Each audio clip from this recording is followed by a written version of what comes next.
하기를 원합니다. 우리 마태복음 10장 16절 한 절 말씀입니다. 마태복음 10장 16절 말씀. 우리 같이 봉독하겠습니다. 보라, 같이 읽습니다. 보라, 내가 너희를 보냄이 양을 이리 가운데로 보냄과 같도다. 그러므로 너희는 뱀같이 지혜롭고 비둘기같이 순결하라. 아멘. 잠깐 기도하겠습니다. 하나님, 오늘 예수님께서 할렐루야, 저는 오늘 지혜롭고 순결하라 라는 제목으로 하나님 말씀을 증거하기를 원합니다. 오늘 우리가 읽은 말씀은 짧은 한 구절의 말씀입니다. 그러나 예수님께서 이 말씀을 하시면서 매우 깊이 있는 의미를 담아서 우리에게 전해준 말씀이기 때문에 우리가 잘 새겨듣고 또 깨닫고 실천하며 살아가야 될 줄로 믿습니다. 여러분, 성경은 우리 사람들을 크게 두 가지로 나눕니다. 우리 일반적으로 남자, 여자로 나누고 황인종, 백인종, 흑인종 이렇게 막 사람들을 구분합니다만 우리 성경이 사람을 나누는 두 가지 방법이 있습니다. 그게 뭔지 아십니까? 바로 거듭난 자와 거듭나지 아니한 자, 이렇게 두 가지로 나눈다 할 수가 있겠습니다. 오늘 본문에 보면요, 성경이 우리를 나누는 그러한 또 기준을 우리가 찾을 수가 있는데, 우리 16절을 다시 한번 읽어보도록 하겠습니다. 16절 시작. 보라, 내가 너희를 보냄이 양을 이리 가운데로 보냄과 같도다. 그러므로 너희는 뱀같이 지혜롭고 비둘기같이 순결하라. 아멘. 이 세상에 오늘 읽은 말씀에 근거해 볼 때 두 가지 종류가 있습니다. 뭐가 있습니까? 첫째, 양이 있고요. 두 번째는 뭐가 있죠? 이리는 늑대의 옛날 말입니다. 늑대의 옛날 말. 양과 이리가 있다. 이렇게 예수님이 우리에게 그렇게 가르쳐 주셨습니다. 자, 그러면 거듭난 자와 거듭나지 아니한 자를 한번 대입을 해보면 양은 어디에 속할까요? 거듭난 자에 속한다고 볼 수 있겠고, 일반적으로 거듭나지 아니한 자들은 어디에 속할까요? 늑대에 속한다고 할 수가 있겠죠. 자, 양은 양인데 한 가지 더 양이 있습니다. 잃어버린 양이 있습니다. 6절, 우리 10장 6절에 보면 예수님께서 이런 말씀하셨어요. 읽어보겠습니다. 오히려 이스라엘 집에 잃어버린 양에게로 가서 전하라 그랬어요. 자, 양은 양인데 잃어버렸어요. 뭘 잃어버렸을까요? 보통 뭘 잃어버리죠? 양이? 길을 잃어버리죠. 양이 또 누구를 잃어버린 거예요? 목자를 잃어버린 거죠. 그죠? 그런데 성경에서 길이라고 말씀하신 분 계시죠? 누구시죠? 예수. 목자라고, 나는 선한 목자라, 양들을 위하여 선한 목자는 목숨을 버리거니와 라고 말씀하신 분 계시죠? 누구시죠? 예수. 이 잃어버린 양은 누구를 잃어버린 거예요? 예수를 잃어버리셨죠, 예수를 잃어버렸습니다. 자, 이 양은 예수를 목자로, 예수를 길로 알고 만나고 깨닫고 거듭난 예수님을 따르는 양들이라는 그런 의미하고, 잃어버린 양들은 그렇지 못하고 있는, 길을 잃어버리고 목자를 잃어버린 양들인데, 크게 나누면 하나님의 구원의 계획이 유대인 이스라엘을 통해서 시작되었는데, 이 유대인들이 예수 그리스도께서 메시아로 왔는데 이 예수를 메시아로 믿지 않는 사람들은 이스라엘 집에 잃어버린 양들입니다. 크게 볼 때. 그리고 교회를 부모님 뱃속에서부터 어떻게 다녔습니다. 친구 전도로 다니고 있습니다. 그런데 아직 예수님 못 만났어요. 그분이 그의 삶의 목자가 아니에요. 그의 삶의 진정한 진리가 아니에요. 길이 아니에요. 생명이 아니에요. 아직도 길을 잃어버린 채 있는 겁니다. 이런 사람을 늑대라 하긴 좀 그렇습니다. 잃어버린 양입니다. 교회를 다니다 실망하고 사람들한테 상처받고 교회를 떠난 사람들입니다. 이런 분도 크게 보면 잃어버린 양에 들어가고, 또 어떤 분은 교회를 다니다가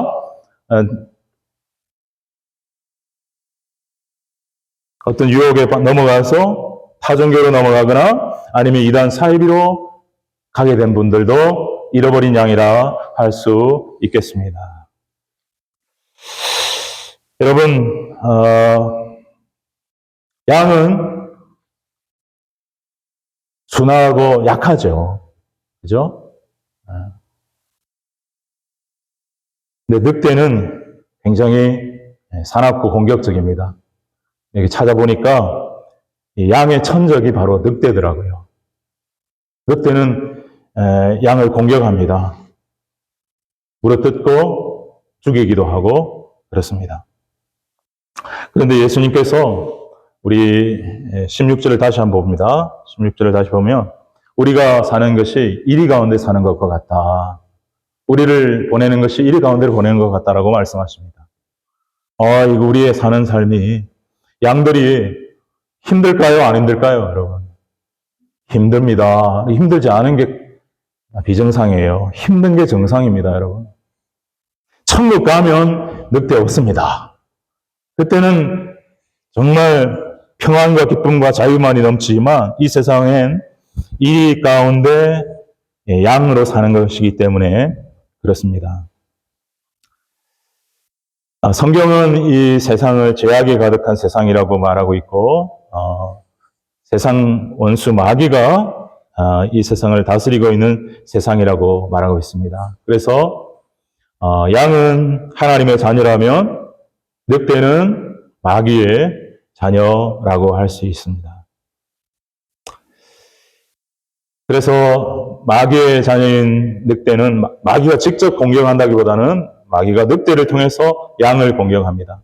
기회만 있으면 약점을 노리고 공격하는데 주로 늑대의 전략 중에 하나는 이 양이 무리에서 떨어져 있을 때 그 중에 제일 약한 양이고 또 무리에 함께 있지 아니하고 떨어져 있을 때, 혼자 있을 때 그때 공격해서 잡아먹는다고 합니다. 자, 여러분 그래서 거기서 우리가 깨닫는 것은 양은 양무리와 함께하는 것이 좋구나. 교회가 실망스럽고 해서 떠나서 혼자 온라인으로 예배드리고 혼자 신앙생활하는 거 정말 뭐 어쩔 수 없는 경우는 그렇게라도 해야 되겠지만 그것도 좋은 것은 될 수가 없습니다. 우리가 부족하고 연약해도 서로 함께하면서 무리를 이루고 공동체를 이루는 것, 참 그것이 중요하다. 그렇게 말씀을 드릴 수가 있습니다. 그런데 여러분 더 중요한 게 있습니다. 양이 있으면 양이 있는 가운데는 항상 누가 함께 하는 줄 아십니까? 목자가 함께 하십니다. 목자가. 그래서 그 목자를 붙들고 의지하는 것이 제일 중요합니다. 양을 의지하는 것보다는 목자를 의지하는 것. 예수님께서 요한복음 10장 10절 11절에서 이렇게 말씀하셨습니다. 같이 읽겠습니다. 시작. 도둑이 오는 것은 도둑질하고 죽이고 멸망시키려는 것뿐이다. 보세요. 이 도둑이 마귀인데 마귀가 늑대를 동원을 해서 도둑질하고 죽이고 멸망시키려고 하는데 내가 온 것은 목자인 예수가 온 것은 읽습니다. 내가 온 것은 양으로 생명을 얻게 하고 더 풍성히 얻게 하려는 것이라. 나는 선한 목자라. 선한 목자는 양들을 위하여 목숨을 버리거니와. 그랬습니다. 자기의 목숨을 버려서 자기를 희생해서 십자가에서 죽으셔서 우리의 죄를 대속해 주신 그 주님이 친히 목자가 되어주셔서 우리와 함께 하십니다. 그의 영을 보내주셔서 우리와 함께 하십니다. 여러분 이 약속을 결단코 잊지 마시기를 바랍니다. 마태복음 28장 20절입니다. 이 말씀은 우리 잊지 말고 우리의 가슴에 새기고 언제나 주님과 함께하고 주님이 내 안에 계시고 내가 주님 안에 있고 이 말씀을 늘 우리는 붙잡고 살아갑니다. 읽습니다. 시작. 내가 너희에게 분부한 모든 것을 가르쳐 지키게 하라. 볼지어다 내가 세상 끝날까지 너희와 항상 함께 있으리라 하시니라. 아멘. 여러분 그래서 우리가 늘 하는 말이지만 교회에 와서도 사람을 의지하고 사람을 보지 말고 누구를 보라고 말합니까? 누구를 의지하라고 말합니까? 우리의 목자 되신 예수 그리스도, 우리를 사랑하시되 죽기까지 사랑하신 우리 세상 사람, 우리 양들끼리에도 뭐 서로 사랑하고 그런 부분도 있지만, 예. 때로는 싸우고 때로는 다투고 그러죠. 왜 그런지 아십니까, 여러분? 늑대의 본성이 아직도 제 본성인데 그게 살아있어 그렇습니다. 죽는 날까지 이걸 거의 해소시키는 걸 성화라 그러는데, 이 늑대 본성, 거듭나지 못했을 때에 양을 공격하는 그 늑대끼리도 싸울 수 있죠. 그 공격하는 본성이 아직도 제 뿌리가 뽑히지 못해서 그런 겁니다. 그걸 보고 이제 시험 듭니다. 실망한다는 겁니다. 네. 근데 가만히 보면 그런 사람 안에도 공격 본성이 있어요. 네. 말로 공격하고, 생각으로 공격하고, 행동으로 공격. 네. 그런데 목자를 자꾸 쳐다보고, 목자를 의지하고, 목자에게 순종하고, 목자를 따르고, 그러면, 네. 공격 본성이 일어날 때마다 목자가 딱 보고는 지팡이와 막대기로 딱 제재합니다. 그럼 부드러워지고, 네. 이런 제재를 받아 나가야 하는 것이죠. 자, 여러분, 이렇게 우리가 존재하는 이 세상은 현실적으로 굉장히 어려운 것이라는 것을 예수님이 알고 계십니다. 너무나 잘 알고 계십니다. 심지어 예수님도 아주 정말 큰 고통을 줬고, 예수님에게도 말할 수 없는 고난과 멸시와 고통을 주었던 것이 이 세상 아닙니까? 그래서 역으로 역전승을 당했지만, 역전패를 당했지만, 죽이면 이길 줄 알았는데 예수님 죽으시고 부활해 보심으로 역전시키시니까 승리하신 건데, 여러분, 이 세상 굉장히 어렵습니다. 양을 이리 가운데 보낸 것 같도다 그랬습니다. 여러분, 우리가 예수 믿는 진정한 양이라면 우리는 이리 가운데 들어가서 이리가 언제 우리를 공격할지 모르는 그런 상황 속에서 우리가 살아가는 것이죠. 그런데 그러면 어떻게 해야 되느냐? 어떻게 해야 되느냐? 예수님께서 오늘 두 가지로 우리에게 말씀하고 있습니다. 두 가지로 말씀하고 있습니다. 자, 뭐라고 말씀합니까? 16절 다시 한번 보면, 그러므로 너희는, 같이 읽습니다. 시작. 그러므로 너희는 뱀같이 지혜롭고 비둘기같이 순결하라. 아하! 예수님이 지혜롭고 순결해야 되는 것을 말씀하시는구나. 여러분, 여기에 뱀이 포커스가 아니고 비둘기가 포커스가 아니고 포커스는 지혜롭고와 순결하고에 있다라는 걸 먼저 생각하시고, 뱀에게 너무 빠지면 안 돼요. 비둘기에게 너무 초점을 맞추면 딴 길로 가게 됩니다. 예수님은 뱀을 닮으라는 것도 아니고 비둘기를 닮으라는 것도 아니에요. 다만 고대부터 지혜의 상징이었던 뱀의 특성상에 나타나는 그 지혜를 말씀하셨고, 비둘기의 그 고대로부터 특징 중에 하나인 그 순결을 들어서 말씀하신 거예요. 여러분, 뱀처럼 지혜로워라 라고 말씀하십니다. 여러분, 이 뱀처럼 지혜롭다 할 때 이 지혜는 헬라어로 프리니모이라고 하는 단어인데, 이것은 아주 상황 파악 능력이 있고 적응 능력이 있는 그런 것을 의미합니다. 분별력이 있는 것을. 여러분, 뱀이 굉장히 지혜가 있다고 하는데요. 그 지혜 중에 하나는 뛰어난 환경 적응력을 가지고 있다고 합니다. 뱀만큼 다양한 곳에서 살아가는 동물이 없다고 그래요. 뱀은 자기 몸이 참 불편하잖아요. 그죠? 여러분, 뱀에게 손이 있습니까? 발이 있습니까? 다리가 있습니까? 날개가 있습니까? 없잖아요. 그죠? 그 자체가 굉장히 열악한 건데, 이 뱀이 땅에도 살고, 물에도 살고, 산에도 살고, 들판에도 살고, 심지어 사막에도 살고, 심지어 나무 위에도 살고, 땅 속에도 살고, 동굴에도 살고, 어디든지 가서 적응해서 살아가는 능력이 있다는 거예요. 적응 능력. 생존 능력이 그렇게 강하다는 거고, 그리고 엄청난 후각과 이 청각이 발달해서 아주 이 미각은 그냥 제로래요, 제로. 시각도 별로 안 좋대요. 그런데 이 청각과 냄새 맡는 후각이 엄청나게 발전해서 그걸 가지고 이제 다 먹이를 잡으러 가고. 그런데 굉장히 여러분, 뱀의 또 하나의 성격 중에 하나는 신중하고 치밀하다는 거예요. 싹 움직인다. 예.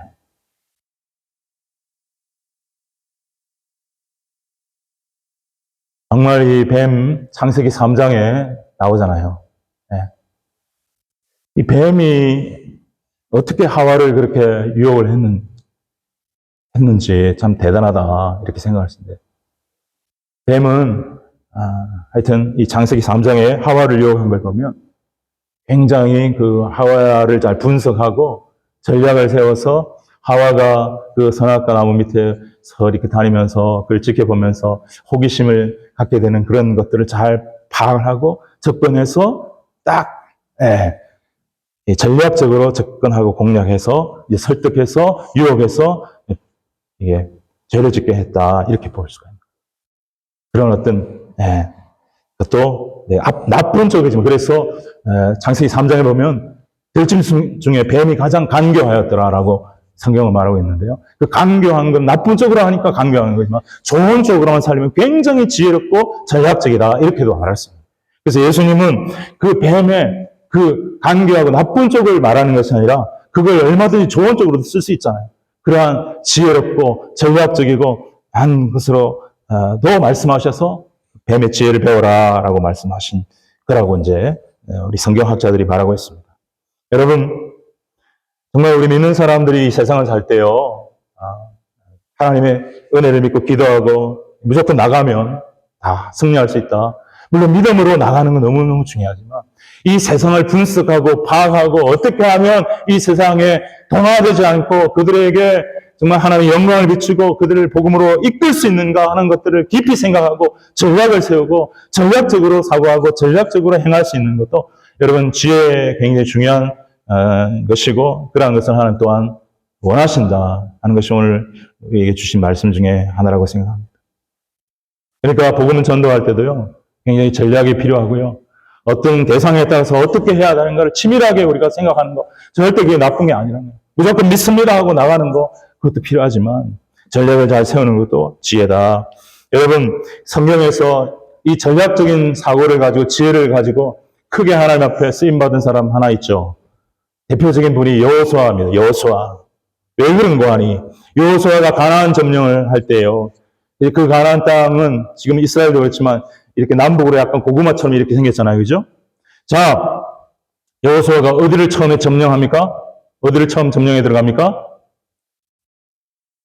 여리고성. 그죠? 여리고성. 그 다음에 무슨 성? 아이성 점령하는데 그게 어떤 위치에 있냐면 그 나라의 딱 중간에 위치한 곳에 있다. 그래서 이 여호수아가 이 여리고성을 치고 아이성을 치니까 어떻게 된 게 나라가 두 쪽이 딱 난 거예요. 남북의 연결점이 여리고성인데 그걸 끊어버리니까 남북이 연결이 안 되는 거예요. 그래서 여호수아는 그때부터 남쪽을 치기 시작한 거예요. 그리고 북쪽은 막고 있고 못 내려오게 남쪽 다 정벌한 다음에 북쪽으로 쳐들어간 거예요. 전략적 지혜적 사고를 가지고 그렇게 한 거예요. 믿음으로 했지만, 자, 이것을 약 2000년, 3000년 이후에 한 장군이 그대로 현실에 적용해서 성공한 사례가 있는데 그게 뭔지 아십니까? 메가드 장군의 인천 상륙작전. 중간에 끊는 거예요.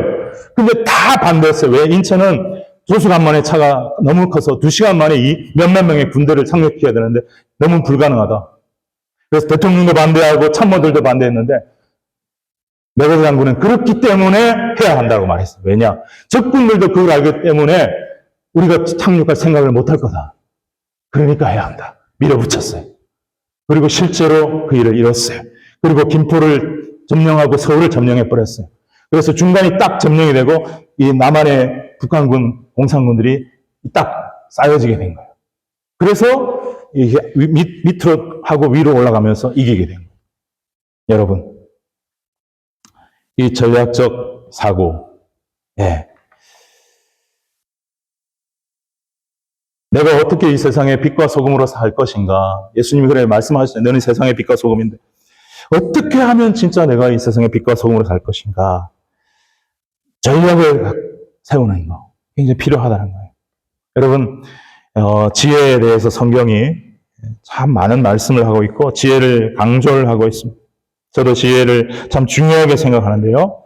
여러분, 제가 다니엘서 1장 읽다가, 다니엘서를 쭉 읽다가 정말 이 말씀이 마음에 와닿았어요. 1장 17절 말씀인데 같이 한번 읽어보겠습니다. 시작. 하나님이 이 네 소년에게 학문을 주시고 모든 서적을 깨닫게 하시고 지혜를 주셨으니 다니엘은 또 모든 환상과 꿈을 깨달아 알더라 그랬어요. 여러분 다 아시지만 다니엘과 세 친구가 바벨론의 포로로 잡혀갔어요. 근데 다니엘과 세 친구가 뜻을 정하여 자기를 더럽히지 아니하려고 이방 우상에게 제사 음식으로 드리는 음식들을 먹지 않으려고 우리는 채식만 먹겠다고 말했어요. 그런 귀한 마음을 보시고 하나님은 그들에게 학문을 주시고 깨달음을 주시고 지혜를 주시고 명철을 주시고 막 다 주셨어요.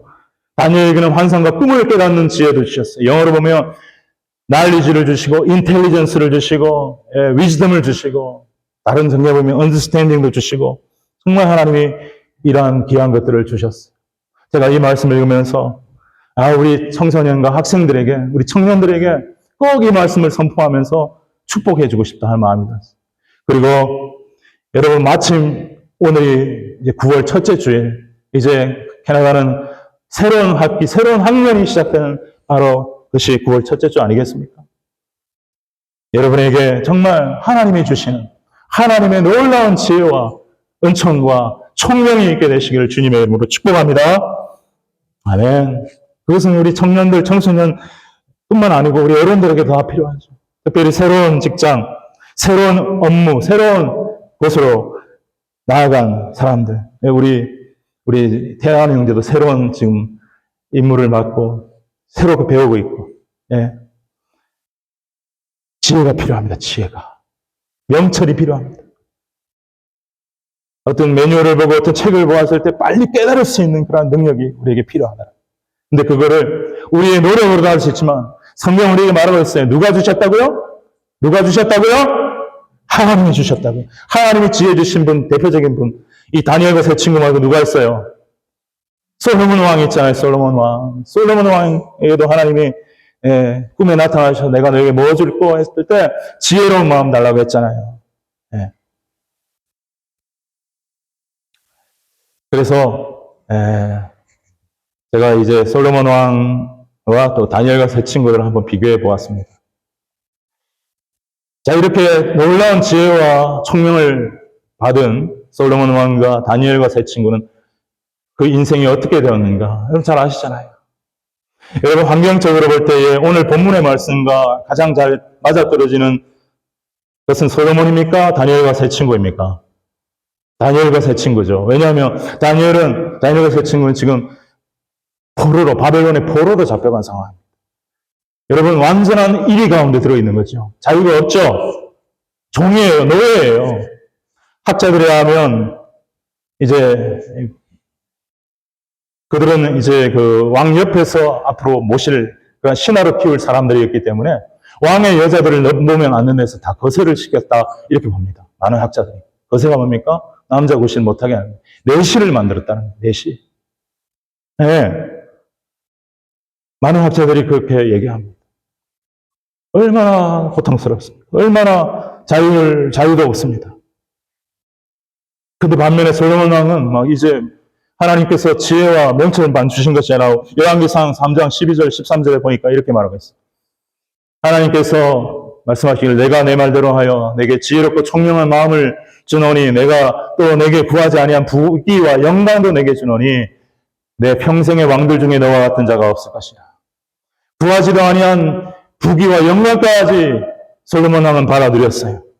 너무나도 좋은 환경을 누리게 된 거고 정말 그 솔로몬은 지혜로웠지만 그 위에 하나님의 지혜가 덧붙여져서 재판할 때도 그렇고 책을 쓸 때도 그렇고 뭔가 이해할 때도 그렇고 말을 할 때도 그렇고 너무너무 지혜로워서 세상에 많은 사람들이 그에게 와서 지혜를 구경하고 감탄할 정도였어요. 근데 그런 지혜를 다니엘도 받았고 다니엘과 세 친구도 받았고 솔로몬도 받았는데 어떻게 되었습니까? 끝이 어떻게 됐냐고요.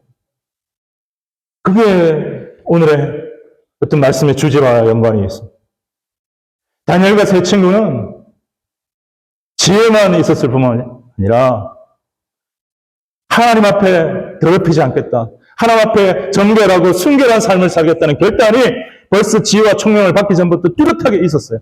그러나 솔로몬 왕은 다니엘과 세 친구 같은 환경도 아니고 너무 좋은 환경이었지만 아버지 다윗 왕을 따라서 믿음으로 사귀노라 하는 그런 마음이 있었고 성전도 건축했지만 하나님 앞에 정말 하나님만 섬기고 구별되고 정결하고 순결한 하나님께만 영광 돌리는 삶을 살겠다는 결단은 약했나 봐요. 그 부분을 마귀가 늑대를 통해서 공략하는 거죠. 그래서 이제 부귀영화가 극에 이르고 막 금이 많고 막 은이 많고 너무너무 이렇게 자기의 부귀 영광이 넘쳐나니까 여자들을 탐하기 시작하고 수많은 이방 여인들을 후궁으로 왕비로 이렇게 끌어들이면서 그들이 이방 신을 갖고 들어와도 오케이 나는 뭐 지혜가 많기 때문에 그런 것들 다 내가 다 조절할 수 있고 다 커버할 수 있어. 그랬다가 이제 다 당해버린 거예요. 그 성전에다가 막 우상을 숭배하는 것을 짓고 이러면서 막 그게 마음이 하나하나씩 넘어가다가 하나님 앞에 지혜를 받은 그 축복, 그 놀라운 지혜를 잘 사용하지도 못하고 하나님 앞에 정결된 마음을 잃어버리니까 우상숭배, 혼합주의의 길로 가버리고 말았던 것이죠.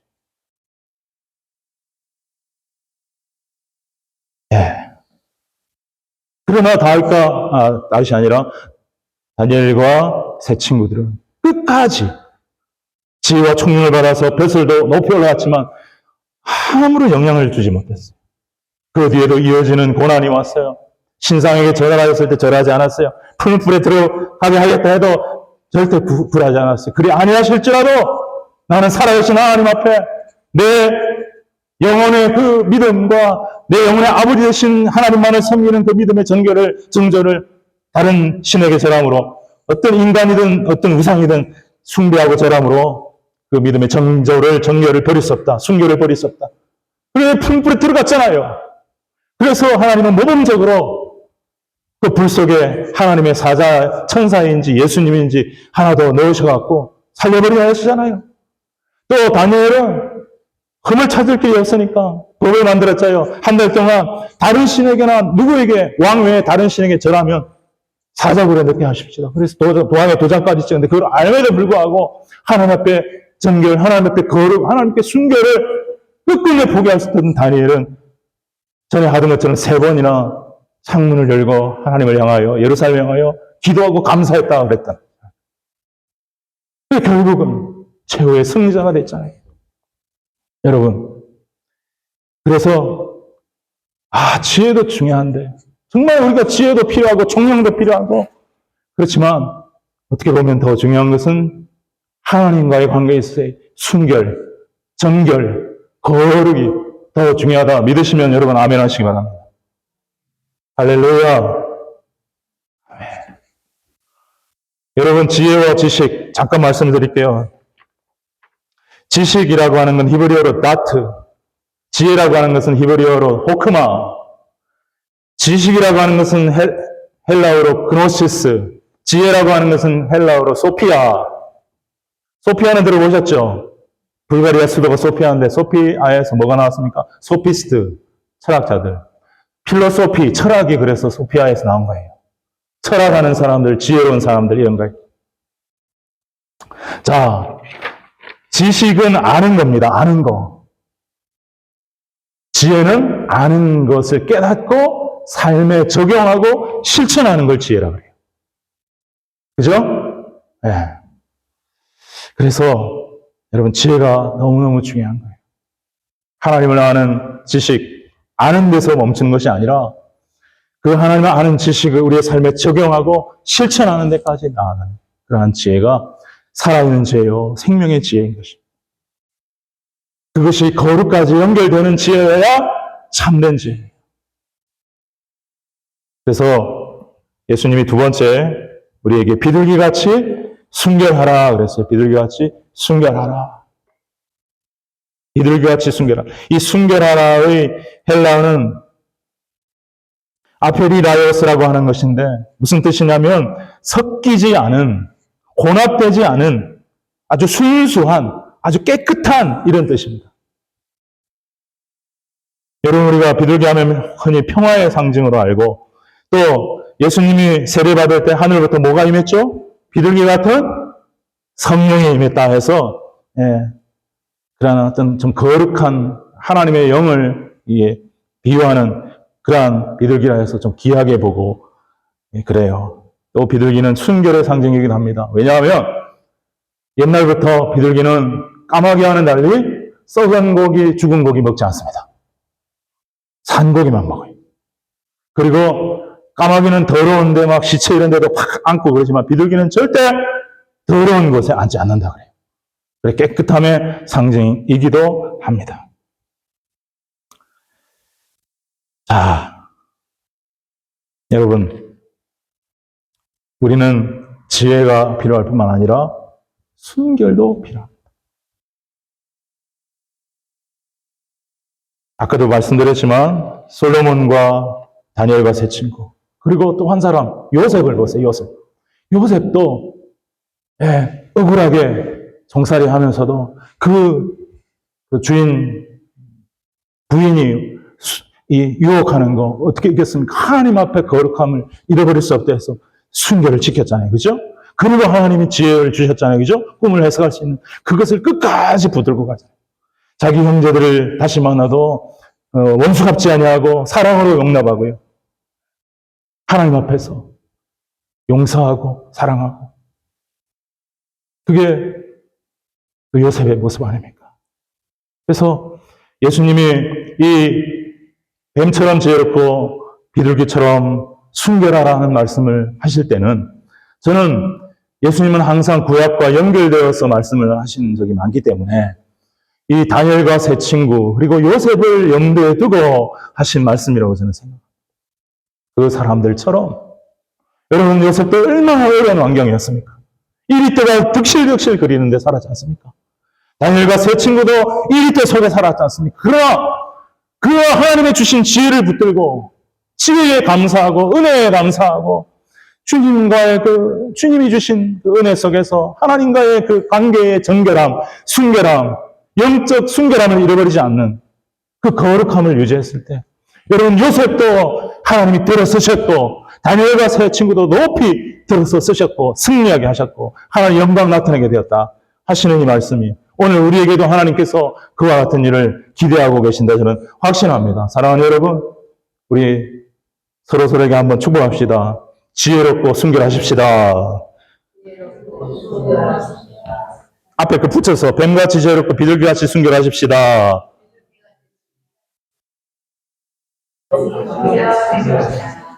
여러분 이걸 그냥 지나가는 소리로 절대 듣지 마십시오.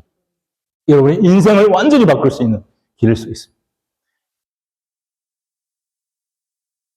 순결과 거룩은 내 안에 있는 늑대의 본성을 죽이는 것이기도 합니다.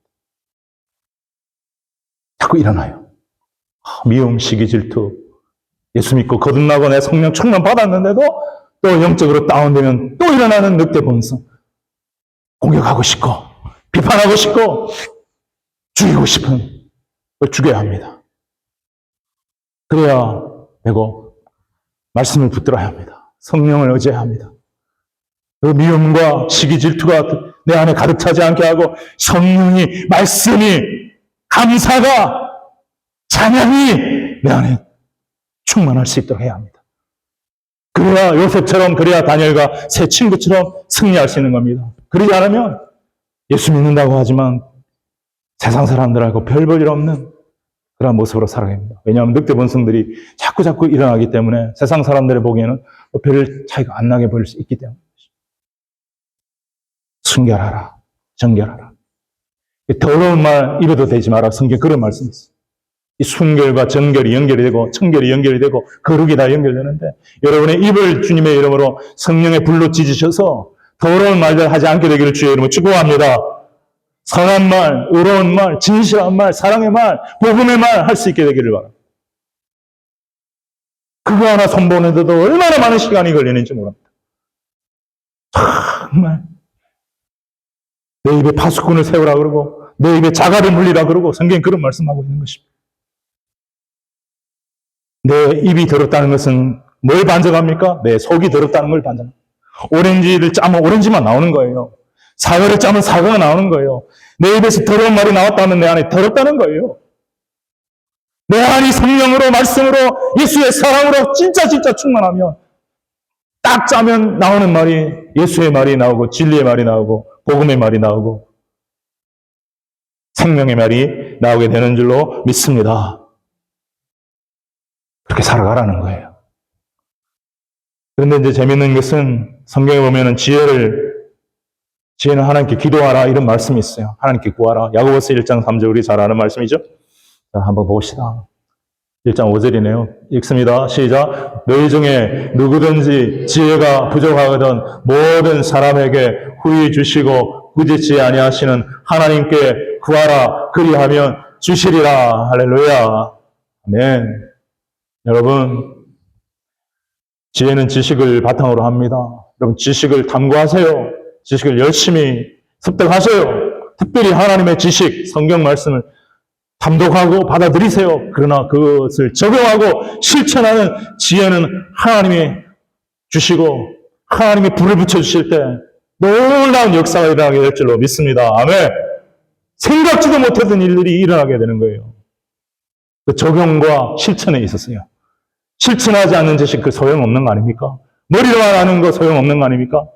근데 하나님이 지혜를 주시면 환상과 꿈을 해석하듯이 환상과 꿈을 어떻게 해석합니까? 신비롭죠. 근데 하나님이 지혜를 주시면 지식을 바탕으로 해서 누구도 생각하지 못했던 희한한 것들을 생각하게 하고 깨닫게 하셔서 실천하게 하고 적용하게 해서 놀라운 하나님의 영광 나타내는 길들을 갈 수 있다는 걸 믿으시고 지혜의 근원이 되시고 지혜의 아버지가 되신 우리 하나님께 하나님의 지혜, 세상 지혜는 하나님의 없다 전제하는 지혜이기 때문에 고린도전서 2장, 고린도서 3장에서 하나님 볼 때 어리석은 것이라고 그랬어요. 그래서 그런 세상 지혜를 추구하지 마시고 구하지 마시고 하나님의 지혜, 하나님이 주시는 지혜, 하나님의 기쁘게 여기는 지혜, 하나님이 기쁘게 여기는 지식에 바탕한 그걸 응용하고 실천하는 지혜의 능력을 하나님께 구해서 하나님께 귀하고 아름답게 쓰임받는 저와 여러분 되시기를 주님의 이름으로 축원합니다. 그런데 성경에는 지혜를 구하라, 기도하라 말씀하는데 순결을 구하라 그런 말씀은 없어요. 거룩을 구하라 그러면 거룩해질 거다 이렇게 얘기 아니하시고 성경은 대부분 이제 거듭난 자가 예수 믿는 자가 하나님의 자녀가 하나님 백성이 되었으면 하나님 말씀과 성령 안에서 끊임없이 말씀을 따르고 십자가를 따르고 성령을 따르고 주님을 따르고 목자를 따르면서 너 자신을 절제하고 그래서 스스로를 깨끗게 해라 이렇게 나오고 있어요. 스스로 깨끗게 해라. 이사야서 1장 16절 고린도후서 7장 1절인데요. 같이 한번 읽어보겠습니다. 시작. 너희는 스스로 씻으며 스스로 깨끗하게 하여 내 목전에서 너희 악한 행실을 버리며 행악을 그치고 라고 말씀합니다. 너희가 이제 거듭났느냐 하나님 자녀가 되었느냐 이제 너희는 스스로 깨끗할 수 있다. 이것이 너희 죄를 스스로 씻을 수 있다 이런 말이 아니에요. 우리의 죄는 오직 예수님의 보혈만 씻는 줄로 믿습니다. 할렐루야. 근데 너희가 이제 거듭났으면 너희에게 주어진 하나님의 은혜가 있다, 말씀이 있다, 성령이 있다, 보혈이 있다. 그걸 붙들고 스스로를 깨끗하게 하고 어떻게 깨끗하게 해요? 악한 행실을 버리는 것은 너희 속에 남아있고 아직도 쓴뿌리처럼 늘 솟아오르는 그 늑대 본성, 그 공격 본성, 죽이고 싶은 본성, 그 죄인의 본성, 그거에서 나오는 악한 행위들을 버리라 이거예요. 억누르라 이거, 없애라 이거예요. 그러면서 성령을 쫓고 말씀을 쫓으면서 하나님 기뻐하시는 행위들을 하라 이거예요.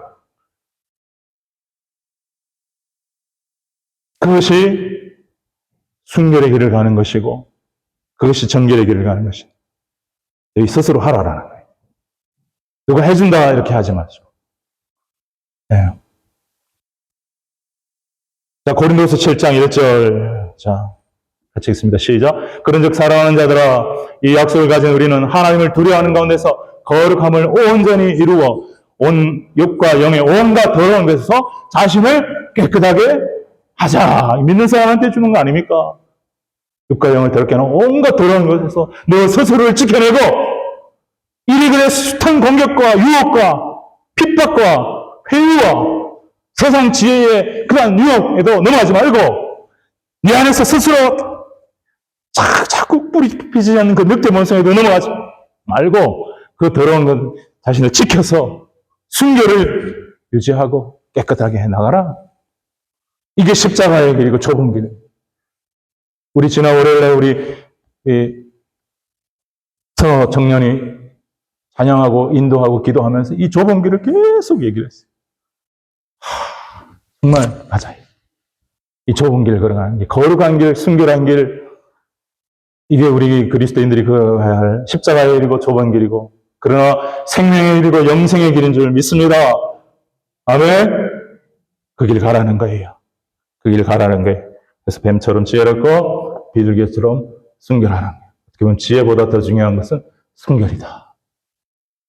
마지막으로 디도서 2장 12절을 읽고 말씀을 마무리하겠습니다. 같이 읽읍시다. 시작. 우리를 양육하시되 경건하지 않은 것과 이 세상 정욕을 다 버리고 신중함과 의로움과 경건함으로 이 세상에 살게 하신다. 하나님 우리를 양육하십니다.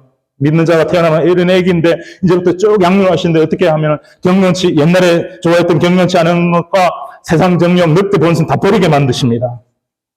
필요하면 이제 막 징계도 하십니다. 그리고 어떻게 살아가게 하시냐고요? 신중함과 live sensibly.